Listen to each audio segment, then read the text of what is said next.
the way collaboration can work, the way interdisciplinarity can work. Because these spaces speak to us.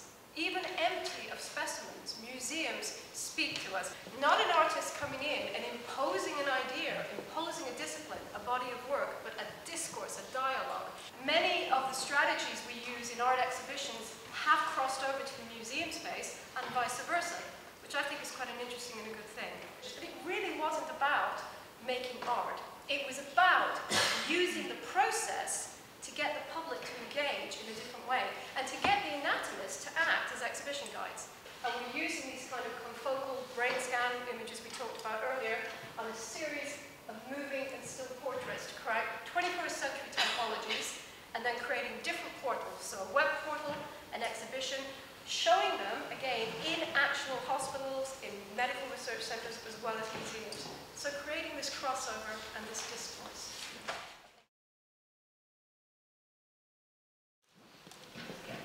A brain scan obtained through magnetic resonance imaging.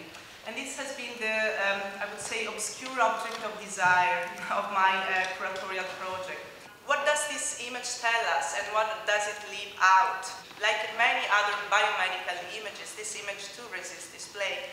And I'm laughing in a way because it's even embarrassing to show this video, because it rather testifies, I think, a failure of really my failure to engage with this image and to, in a way, to make sense of it.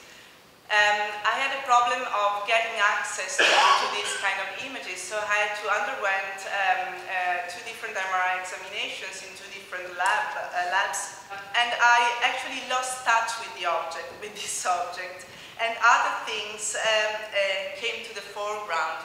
The sound, the physical experience of being inside a scanner, the psychological and intelligence test that I was asked to perform before the scanning.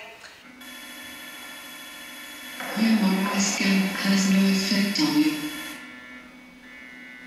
First task, raise your arm.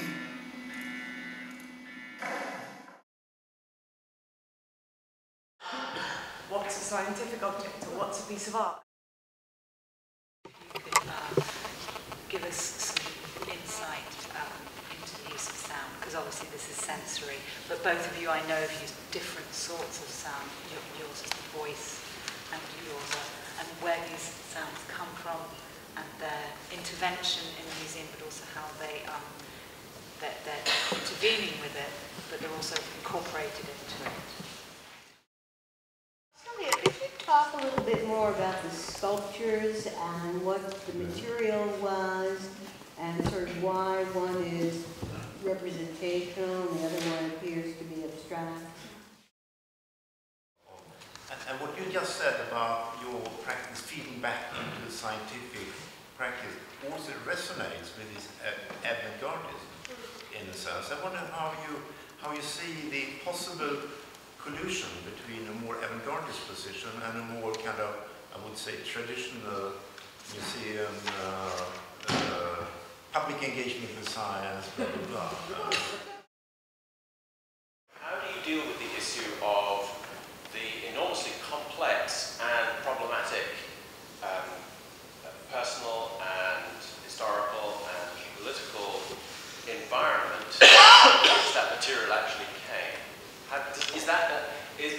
do you make that complexity apparent to the visitor? To be human is to have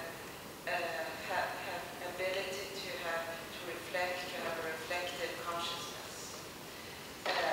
Radiologists, when they do the MRI scanning, what are they looking for? They're looking at a functional brain, and they don't